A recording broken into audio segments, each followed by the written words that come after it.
Daily post Punjab Haryana Himachal देख रहे हो तुसीं ते मैं बलदीप सिंह और अज इस खास पेशकश दे विच असीं गलबात करांगे रीयल एस्टेट दे नाल। जी हाँ, बहुत सारे लोग जिहड़ा उन्हां दा सवाल हुंदे ने कई रीयल एस्टेट्स नूं लैके और कई तरह के शंके हुंदे ने मन दे विच कि अगर कोई वो प्रॉपर्टी खरीद रहे ने, कोई फ्लैट खरीद रहे ने, कोई कमर्शियल प्रॉपर्टी खरीद रहे ने, कोई रेजिडेंशियल प्रॉपर्टी खरीद रहे ने ਤਾਂ ਕੀ ਕੁਝ ਸਾਵਧਾਨੀਆਂ ਜਾਂ ਧਿਆਨ ਜਿਹੜਾ ਉਹ ਉਹਨਾਂ ਨੂੰ ਰੱਖਣਾ ਚਾਹੀਦਾ। ਔਰ ਇਸ ਦੇ ਨਾਲ ਹੀ ਜੇਕਰ ਗੱਲ ਕੀਤੀ ਜਾਵੇ ਤਾਂ ਰੀਅਲ ਏਸਟੇਟ ਸੈਕਟਰ ਅੱਜ ਦੇ ਦੌਰ ਦੇ ਵਿੱਚ ਕਿੱਥੇ ਖੜਾ ਹੈਗਾ, ਕਿੰਨੀ ਕੁ ਵੱਡੀ ਬੂਮ ਇਹਦੇ ਵਿੱਚ ਹੈਗੀ ਹੈ ਜਾਂ ਫਿਰ ਜੌਬ ਓਪਰਚੁਨਿਟੀਜ਼ ਕਿਸ ਤਰੀਕੇ ਦੀਆਂ ਹੈਗੀਆਂ ਨੇ, ਕਿੰਨੇ ਕੁ ਰੇਟ ਦੇ ਨਾਲ ਇਹ ਡਿਵੈਲਪ ਹੋ ਰਿਹਾ, ਇਸ ਦੇ ਉੱਪਰ ਗੱਲਬਾਤ ਜਿਹੜੀ ਕਰਾਂਗੇ। ਔਰ ਸਾਡੇ ਨਾਲ ਮੁੱਖ ਮਹਿਮਾਨ ਜਿਹੜੇ ਨੇ ਅੱਜ ਉਹ ਬਣੇ ਹੋਏ ਨੇ SBP ਦੇ बिजनेस हैड और प्रेजिडेंट रमन सिंगला जी साडे नाल मौजूद ने स्टूडियो दे विच। सिंगला साहब बहुत बहुत स्वागत है daily post Punjab. Thank you Baldeep ji, मुझे डेली पोस्ट के ऑफिस में बुलाने के लिए बहुत बहुत धन्यवाद। सो दर्शकों, गलबात जिहड़ी है वो साडी जारी रहेगी। जिवें मैं पहला गल कीती है कि ये खास पॉइंट्स रहणगे, मुद्दे रहणगे जिन्हां दे उपर गलबात करांगे। सब तो पहला तो सिंगला साहब जेकर तुहाडे तारुफ की गल करिए 20 साल तुसीं इस इंडस्ट्री दे विच तुहानूं हो गए ने और किस तरीके की जर्नी तुसी अपनी डिफाइन करते हो, देखते हो इन्हां 20 सालों के विच रीयल एस्टेट सैक्टर नूं बदलते हुए या डिवेलप होंदे हुए, इमर्ज होंदे हुए किवें देखते हो, वो भी जरूर उसके उपर कमेंट करो। बलदीप जी, जो मेरा 20 साल का एक्सपीरियंस है उसके अंदर हमने सभी ने ट्राई सिटी को, पंजाब को रियल एस्टेट के अंदर बहुत ही ज़्यादा उभरते हुए देखा है। जो अगर हम ज़ीरकपुर की बात कर लें, मोहाली की बात कर लें, आज से 20 साल पहले यहाँ पे कुछ भी नहीं था, लेकिन अब पिछले 20 सालों में गवर्नमेंट ने बड़ा इंफ्रास्ट्रक्चर यहाँ पे तैयार किया है। जैसे अभी यहाँ पे इंटरनेशनल एयरपोर्ट बन गया है ना। एंड कई स्टेट्स के यहाँ पे लोग आके अब अपनी अपॉर्चुनिटीज़ देख रहे हैं जॉब्स के लिए, एजुकेशन के लिए। हॉस्पिटल्स यहाँ पे बड़े अच्छे बने हुए हैं ट्राई सिटी के अंदर। सो रियल एस्टेट ने एक बहुत ही एक अच्छा शेप लिया है इन 20 सालों में पंजाब के अंदर, स्पेशली मोहाली के अंदर।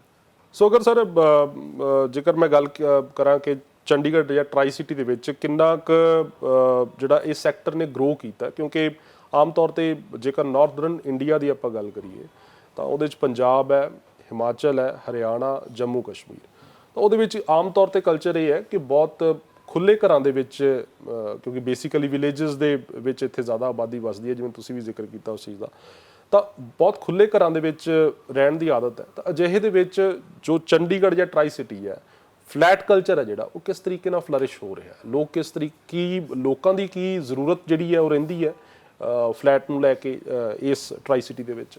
जो मैं महसूस करता हूँ कि अभी जो ट्राई सिटी के अंदर पिछले 15 सालों से फ्लैट्स का कल्चर आना शुरू हुआ है, यहाँ पे अब फ्लैट्स लोगों की पहली पसंद बनना शुरू हो गए हैं। उसके बहुत सारे कारण हैं। एक तो फ्लैट्स के अंदर बहुत अच्छी सिक्योरिटी लोग फील करते हैं कि उनको सिक्योरिटी यहाँ पे अच्छी मिलती है। एक कम्युनिटी लिविंग है जो, उसका एक्सपीरियंस फ्लैट्स के अंदर ज़्यादा होता है रैदर दैन जो हम अपने बड़े बड़े घरों के अंदर रहते हैं। जो कई बार हमने देखा है कि जो पड़ोसी हैं वो एक दूसरे को भी नहीं जानते होते जो बड़े बड़े घरों में रहते हैं, लेकिन सोसाइटी में ये नहीं है। एक आज की डेट में जो हमारा लाइफस्टाइल चेंज हो रहा है, हम अभी सभी लोग बड़े फीचर्स को एंजॉय करना चाहते हैं, अमेनिटीज़ को एंजॉय करना चाहते हैं, जो कि एक फ्लैट्स कल्चर के अंदर इजीली पॉसिबल है rather then in the societies.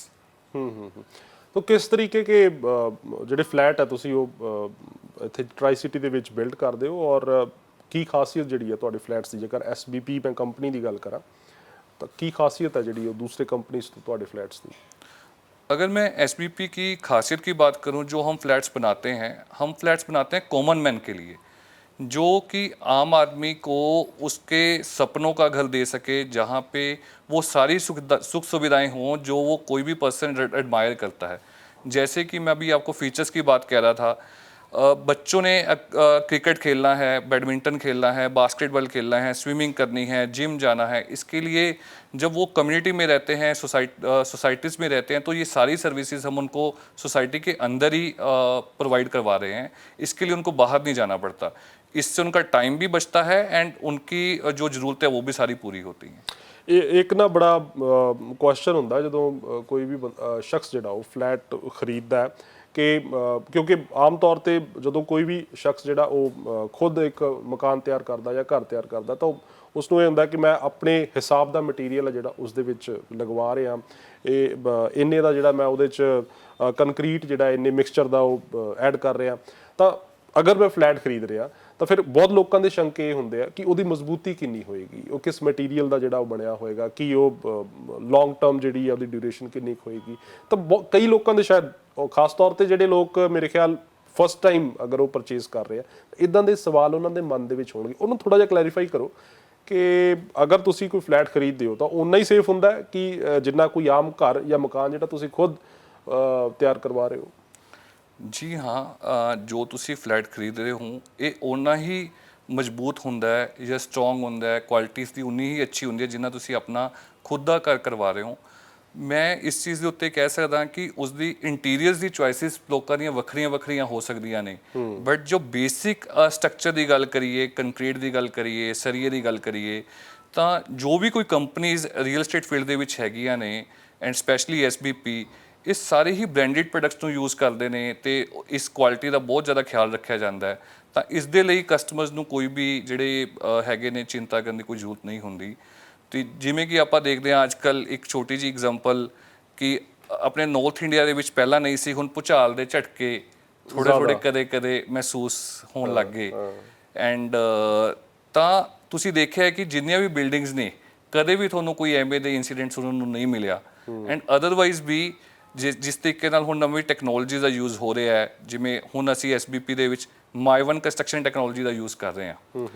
ਇਹ ਬੜੀ ਨਵੀਂ ਟੈਕਨੋਲੋਜੀ ਹੈ ਜਿਹਦੇ ਵਿੱਚ ਜਿਹੜਾ ਸਾਰਾ ਸਟਰਕਚਰ ਹੈ, ਜਿਹੜੀ ਵਾਲਸ ਵੀ ਨੇ ਉਹਦੇ ਵਿੱਚ concrete and steel he use ਹੋ ਰਿਹਾ ਸਾਰਾ, ਰਾਈਟ। ਤਾਂ ਸਾਡੇ ਕੋਲ ਤਾਂ ਕਸਟਮਰਸ ਦਾ ਫੀਡਬੈਕ ਇਹ ਹੈ ਕਿ ਜੀ ਜੇ ਅਸੀਂ ਘਰੇ ਕੋਈ ਪੇਂਟਿੰਗ ਲਗਾਉਣੀ ਹੈ ਤੇ ਅਸੀਂ ਕਿੱਲ ਲਗਵਾਉਣਾ ਹੈ ਤਾਂ ਕਾਰਪੈਂਟਰ ਨੇ ਜਿਹੜੇ ਸਾਨੂੰ ਉਹ ਆ ਕੇ ਕਹਿ ਰਹੇ ਨੇ ਕਿ ਥੋੜੀ ਦੀਵਾਰਾਂ ਬੜੀਆਂ ਮਜ਼ਬੂਤ ਨੇ, ਹੈ ਨਾ, ਕਿ ਉਹਦੇ ਕਿੱਲ ਅੰਦਰ ਨਹੀਂ ਜਾ ਰਿਹਾ, ਕਿੱਲ ਨਹੀਂ ਅੰਦਰ ਜਾ ਰਿਹਾ। ਤਾਂ ਇਹ ਮੈਂ ਜਿਹੜਾ ਤੁਸੀਂ ਸਟੀਲ ਦਾ ਜ਼ਿਕਰ ਕੀਤਾ, ਕੰਕਰੀਟ ਔਰ ਸਟੀਲ ਦਾ ਜ਼ਿਕਰ ਕੀਤਾ, ਤੁਸੀਂ ਕਿਹਾ ਕਿ ਇਹ ਬਿਲਕੁਲ ਨਵੀਂ ਟੈਕਨੋਲੋਜੀ ਹੈ। ਹਾਂਜੀ, ਇਸ ਦੇ ਆਪੋਜ਼ਿਟ ਜਿਹੜੀ ਪੁਰਾਣੀ ਟੈਕਨੋਲੋਜੀ ਆ ਉਹ ਕੀ ਸੀ, ਉਸਦਾ ਇੱਕ ਉਹ ਵੀ ਸਾਡੇ ਦਰਸ਼ਕਾਂ ਨੂੰ ਥੋੜਾ ਦੱਸੋ ਕਿ ਉਹ ਪੁਰਾਣੀ ਟੈਕਨੋਲੋਜੀ ਸੀ ਔਰ ਇਹ ਜੋ ਨਵੀਂ ਟੈਕਨੋਲੋਜੀ ਇਹਦੇ ਨਾਲ ਜਿਹੜੀ ਸੇਫਟੀ है वो ज़्यादा बढ़ी है। जो पहले टेक्नोलॉजी थी जो हम घर बनाते थे उसके अंदर अपना जो लेंटर है उसके अंदर तो कंक्रीट यूज़ होता ही था, कंक्रीट एंड स्टील वो तो सेम ही है। लेकिन जो दीवारें थी उसके अंदर ब्रिक्स का यूज़ होता था या होलो ब्लॉक्स यूज़ होते थे एंड उसके बाद उसके अंदर प्लास्टर किया जाता था उसके अंदर। एंड जो अभी कंक्रीट की वॉल्स हैं इसके अंदर सेफ मजबूती का बहुत ज़्यादा डिफरेंस है। क्योंकि ब्रिक के अंदर तो आपको अगर आपने कील लगा रहे हैं तो वो इजीली लग सकती है, बट कंक्रीट वॉल्स के अंदर इट इज़ वेरी टफ। ठीक है, ਜਦੋਂ ਐਕਚੁਅਲੀ ਮੈਂ ਇਹ ਮਹਿਸੂਸ ਵੀ ਕੀਤਾ ਕਿ ਜਿੰਨੀ ਬਿਲਡਿੰਗ ਜ਼ਿਆਦਾ ਬੜੀ ਹੋਏ, 5 ਮੰਜ਼ਲਾ 10 ਮੰਜ਼ਲਾ 15 ਮੰਜ਼ਲਾ 20 ਮੰਜ਼ਲਾ, ਅਗਰ ਤੁਸੀਂ 20th ਫਲੋਰ ਦੇ ਉੱਪਰ ਖੜੇ ਹੋ ਔਰ ਅਰਥਕੁਏਕ ਆਉਂਦਾ ਤਾਂ ਸਭ ਤੋਂ ਜ਼ਿਆਦਾ ਸ਼ੇਕੀ ਜਿਹੜੀ ਹੁੰਦੀ ਹੈ ਉਹ 20th ਫਲੋਰ ਦੀ ਹੁੰਦੀ ਹੈ। ਮੇਰਾ ਸਵਾਲ ਇਹ ਹੈ ਕਿ ਜੋ ਅੱਜ ਕੱਲ੍ਹ ਦੀਆਂ ਬਿਲਡਿੰਗਸ, ਫਲੈਟਸ ਜਾਂ ਰੀਅਲ ਏਸਟੇਟ ਦੇ ਵਿੱਚ ਜੋ ਕੰਸਟਰਕਸ਼ਨ ਹੋ ਰਹੀ ਹੈ, ਵੈਸੇ ਟੈਕਨੀਕਲ ਜਿਹਾ ਸਵਾਲ ਹੈ ਕਿ ਉਹ ਕਿੰਨੇ ਕੁ ਜਿਹੜਾ ਅਰਥਕੁਏਕ ਦਾ ਝਟਕਾ ਹੈ ਉਹ ਸਹਿ ਸਕਦੀ ਹੈ, ਜੋ ਪੈਰਾਮੀਟਰ ਹੁੰਦਾ ਕਿ ਇੰਨੇ ਪੈਰਾਮੀਟਰ ਤੱਕ ਉਹ ਝਟਕਾ ਜਿਹੜਾ ਉਹ ਸਹਿ ਸਕਦੇ ਆ। ਤੁਸੀਂ ਬਿਲਕੁਲ ਸਹੀ ਕਿਹਾ। ਇਸ ਦਾ ਐਗਜ਼ੈਕਟ ਆਨਸਰ ਤਾਂ ਇਸ ਟਾਈਮ ਮੈਂ ਵੀ ਨਹੀਂ ਤੁਹਾਨੂੰ ਦੇ ਪਾਊਂਗਾ, ਬਟ ਜੋ ਵੀ ਗਵਰਨਮੈਂਟ ਦੇ ਪੈਮਾਨੇ ਸੈੱਟ ਨੇ ਇਸ ਟਾਈਮ ਰੀਅਲ ਸਟੇਟ ਵਾਸਤੇ, ਕਿ ਜਿੰਨੀ ਵੀ ਉੱਚੀ ਬਿਲਡਿੰਗ ਵਾਸਤੇ ਜੋ ਉਹਨਾਂ ਨੇ ਪੈਮਾਨੇ ਸੈੱਟ ਕੀਤੇ ਹੋਏ ਨੇ, ਉਹਨਾਂ ਪੈਮਾਨਿਆਂ ਦੇ ਆਧਾਰ ਤੇ ਹੀ ਸਾਰੀ ਬਿਲਡਿੰਗਸ ਨੂੰ ਤਿਆਰ ਕੀਤਾ ਜਾਂਦਾ ਹੈ।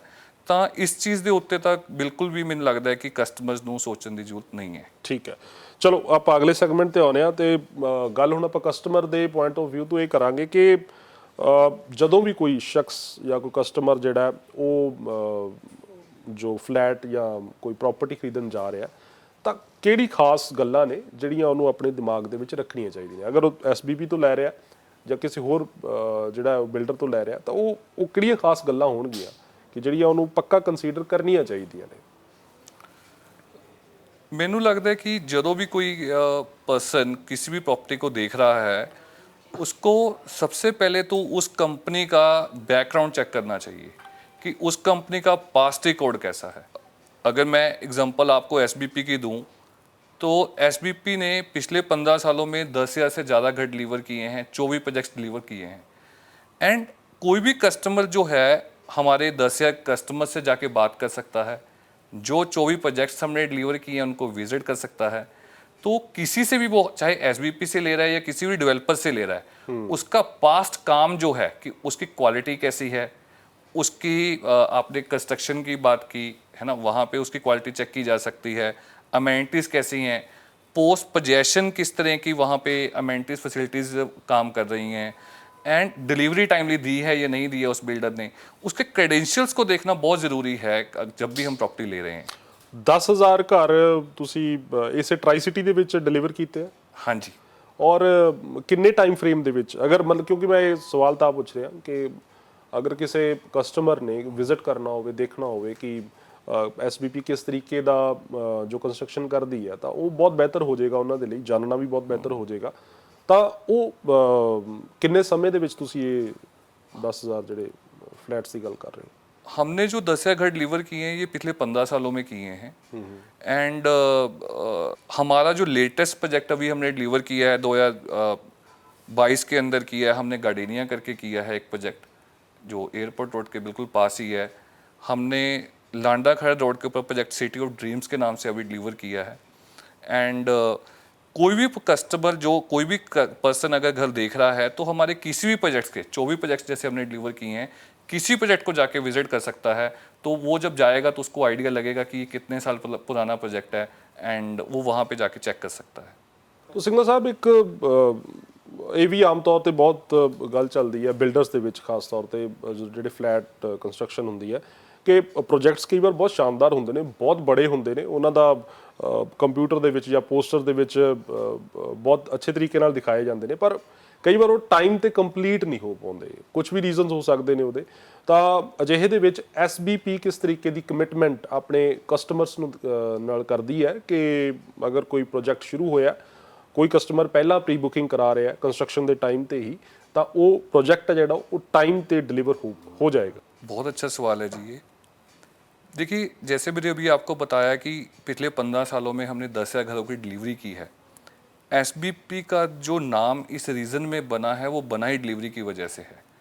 डेफिनेटली जो आपने कहा इसमें भी कोई शक नहीं है कि कई बार प्रोजेक्ट्स डिले हो जाते हैं किसी ना किसी रीज़न के कारण, लेकिन गवर्नमेंट ने इसमें एक बड़ा अच्छा इनिशिएटिव लिया है इसको डिलीवरी को डिले कम से कम करने के लिए।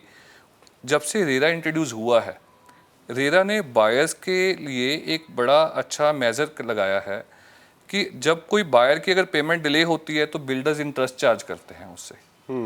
तो रेरा ने अब ये एक गाइडलाइंस इशू की हैं कि अगर किसी बिल्डर का प्रोजेक्ट भी डिले होता है तो उसको भी वही उतनी amount he rate of interest customer को पे करना पड़ेगा जितनी अमाउंट कस्टमर ने पे कर रखी है।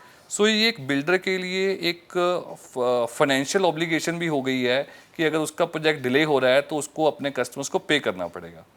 अब स्पेसिफिकली अगर मैं एसबीपी की बात करूं तो हमारे ज़्यादातर प्रोजेक्ट्स तो टाइमली डिलीवरी ही होते हैं। एंड अगर किसी कारण से जैसे पीछे कोविड आया था जी, तो गवर्नमेंट ने भी 6 महीने की रिलैक्सेशन दी, एंड हमने हमारे लिए वो रिलैक्सेशन काफ़ी सफिशेंट थी और हमने अपने सभी प्रोजेक्ट्स टाइमली डिलीवर किए हैं। ਮਤਲਬ ਕਰੋਨਾ ਦੇ ਟਾਈਮ ਦੇ ਵਿੱਚ ਸ਼ਾਇਦ ਮੇਰੇ ਖਿਆਲ ਉਸ ਟਾਈਮ ਤੇ ਲੇਬਰ ਜਾਂ ਬਾਕੀ ਚੀਜ਼ਾਂ ਦੀ ਵੀ ਸ਼ਾਰਟੇਜ ਹੁੰਦੀ ਹੋਏਗੀ, Shortage ਤਾਂ ਉਹ ਕਿਸ ਤਰੀਕੇ ਨਾਲ ਮੈਨੇਜ ਕੀਤਾ ਤੁਸੀਂ ਇਹਨਾਂ ਦਾ? सर उस टाइम के ऊपर मुझे लगता है कि सारी इंडस्ट्री ने, जितनी भी अक्रॉस इंडस्ट्रीज हैं, नॉट ओनली रियल एस्टेट, अपनी जो एम्प्लॉयज़ हैं, अपनी जो लेबर है, उनकी टेक केयर की, उनको रखा, उनके रहने का, उनके खाने पीने का प्रबंध किया, जिसके कारण हम अपने जब धीरे धीरे रिलैक्सेशन आई कोविड के बाद, जैसे जैसे गवर्नमेंट ने नॉर्म्स ओपन करने शुरू किए, फिर उन लोगों ने भी बहुत मेहनत की और जो प्रोजेक्ट्स हैं उनको टाइमली डिलीवरी करने में बहुत इंपॉर्टेंट रोल उन्होंने किया। ਸੋ ਦੋਸਤੋ ਇਹ ਬਹੁਤ ਜਿਹੜਾ ਇੰਪੋਰਟੈਂਟ ਹੈ ਕਿ ਕੋਈ ਵੀ ਕੰਸਟਰਕਸ਼ਨ ਕੰਪਨੀ ਹੈ ਉਹ ਅਗਰ ਕੋਈ ਪ੍ਰੋਜੈਕਟ ਕਰ ਰਹੀ ਹੈ ਤਾਂ ਕਿੰਨੇ ਟਾਈਮ ਦੇ ਵਿੱਚ ਡਿਲੀਵਰ ਕਰਦੀ ਹੈ, ਔਰ ਬਖੂਬੀ ਜਿਹੜਾ ਉਸਦਾ ਜਵਾਬ ਹੈ ਰਮਨ ਸਿੰਘਲਾ ਜੀ ਨੇ ਦਿੱਤਾ ਕਿ ਬਿਲਕੁਲ ਟਾਈਮਲੀ। ਬੇਸ਼ੱਕ ਉਹ ਕਰੋਨਾ ਦਾ ਪੀਰੀਅਡ ਸੀਗਾ ਕਿਉਂਕਿ ਉਸ ਟਾਈਮ ਤੇ ਲੇਬਰਸ ਦਾ ਬਹੁਤ ਜਾਂ ਮਟੀਰੀਅਲ ਦਾ ਵੀ ਸ਼ਾਇਦ ਬਹੁਤ ਜ਼ਿਆਦਾ ਪ੍ਰੋਬਲਮ ਸੀ, ਪਰ ਫਿਰ ਵੀ ਟਾਈਮ ਤੇ ਡਿਲੀਵਰ ਜਿਹੜਾ ਉਹ ਕੀਤਾ। ਔਰ ਨਾਲ ਦੀ ਨਾਲ ਉਹਨਾਂ ਨੇ ਜੋ ਰੇਰਾ ਦਾ ਜ਼ਿਕਰ ਕੀਤਾ ਕਿ ਗਵਰਨਮੈਂਟ ਨੇ ਹੀ ਜਿਹੜਾ ਬਿਲਡਰ ਵੀ ਹੈ ਉਸ ਨੂੰ ਵੀ ਇੱਕ ਦਾਇਰੇ ਦੇ ਵਿੱਚ ਬੰਨਿਆ ਹੈਗਾ, ਤਾਂ ਉਸ ਦਾ ਇਫੈਕਟ ਵੀ ਬੜਾ ਪਿਆ। ਇਸ ਤੋਂ ਇਲਾਵਾ ਰਮਨ ਜੀ, ਬਹੁਤ ਜਿਹੜੇ ਕਸਟਮਰਸ ਹੁੰਦੇ ਨੇ ਉਹਨਾਂ ਦੇ ਮਨ ਦੇ ਵਿੱਚ ਇਹ ਵੀ ਹੁੰਦਾ, ਚਾਹੇ ਕਮਰਸ਼ੀਅਲ ਪ੍ਰੋਪਰਟੀ ਖਰੀਦਣ ਚਾਹੇ ਉਹ ਰੈਜ਼ੀਡੈਂਸ਼ੀਅਲ ਪ੍ਰੋਪਰਟੀ ਖਰੀਦਣ, ਕਿ ਟਾਈਮਿੰਗ ਕਿਹੜੀ ਸਹੀ ਹੈ। ਕੁਝ ਲੋਕ ਕਹਿੰਦੇ ਆ ਕਿ ਇਹ ਸਰਕਾਰ ਜਿਹੜੀ ਹੈ ਉਹ ਚਲੀ ਜਾਏ, ਦੂਸਰੀ ਆ ਜਾਏਗੀ, ਫਿਰ ਸ਼ਾਇਦ ਬੈਟਰ ਟਾਈਮਿੰਗ ਆ ਜਾਏਗੀ। ਕੁਝ ਲੋਕ ਵੈਸੇ ਟਾਈਮਿੰਗ ਨੂੰ ਲੈ ਕੇ ਜਿਹੜਾ ਉਹ ਚਿੰਤਿਤ ਰਹਿੰਦੇ ਆ। ਬੈਸਟ ਟਾਈਮਿੰਗ ਕੀ ਕਹਿ ਸਕਦੇ ਹੋ ਕਿ ਅਗਰ ਰੀਅਲ एस्टेट ਦੇ ਵਿੱਚ ਕੋਈ ਸ਼ਖਸ ਇਨਵੈਸਟਮੈਂਟ ਕਰਨਾ ਚਾਹੁੰਦਾ ਜਾਂ ਫਿਰ रेजिडेंशियल पर्पस ਦੇ ਲਈ ਖਰੀਦ ਰਿਹਾ? अगर इसका मैं अपने एक्सपीरियंस से जवाब दूं आपको, तो जिस टाइम भी आप प्रॉपर्टी को ख़रीदना चाहते हैं वही टाइम प्रॉपर्टी ख़रीदने के लिए सही टाइम है। चाहे आपने इन्वेस्टमेंट पर्पस से ख़रीदना है, चाहे अपने रहने के पॉइंट ऑफ व्यू से ख़रीदना है। रियल एस्टेट एक ऐसी इंडस्ट्री है जहाँ पे कभी भी देर नहीं है। आप कोई भी ट्रेंड उठा के देख लीजिए, पिछले 10 साल का, पिछले 20 साल का, पिछले 50 साल का, 100 साल का, कि प्रॉपर्टी के अंदर तो कॉन्टिन्यूसली एप्रिसिएशन आती ही रहती है। एंड जो लोग फिर चूक जाते हैं उस टाइम के ऊपर प्रॉपर्टी लेने में आज, फिर वो बाद में कह रहे होते हैं कि जी अगर मैं उस टाइम पे प्रॉपर्टी ले लेता तो मेरा घर बन जाता, मेरी दुकान बन जाती, तो लेकिन अब वो महंगी हो गई है। तो प्रॉपर्टी के अंदर जिस टाइम भी आप अफोर्ड कर सकते हैं, आप प्लान कर रहे हैं, आपने जो चूज़ करना है उस टाइम के ऊपर लोकेशन और जो आपकी रिक्वायरमेंट्स को पूरा कर रहा है, इन चीज़ों को आपने ध्यान में रखना है। अदरवाइज़ आपके लिए हर एक टाइम बहुत पॉजिटिव टाइम है। एंड स्पेशली जो ये टाइम चल रहा है राइट नाउ आफ्टर कोविड, जो इंडिया की स्थिति है इस टाइम के अंदर, अगर हम पूरे वर्ल्ड वाइड देखेंगे इकोनॉमी के अंदर, India is a very fast growing economy.